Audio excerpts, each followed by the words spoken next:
যাদের গাড়িতে এই সমস্যাটি হচ্ছে, হঠাৎ করে গাড়ি বন্ধ হয়ে যাচ্ছে, তাদের জন্য একটা সলিউশন। বিএমএস অ্যাপটি ওপেন করবেন। ওপেন করার পর history, control, RT, parameter, mine, নিচের দিকে এই 5টি অপশান দেখতে পাবেন। কোথাও কিছু করতে হবে না, মাইন অপশানে যাবেন, গিয়ে রেজিস্ট্রেশন অর লগ ইন, ওপরের দুটি অপশানের মধ্যে লগ ইনে ক্লিক করবেন।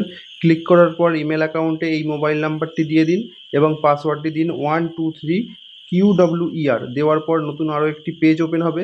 ওখান থেকে আপনারা কন্ট্রোল অপশানে যাবেন। অপশানে যাওয়ার পর ওপরের ডান দিকে দেখুন ডিসচার্জ সুইচটি আপনার অফ হয়েছিল, ওটাকে অন করে দেবেন এবং চার্জ সুইচটাও যদি অফ থাকে ওটিকেও অন করে দেবেন।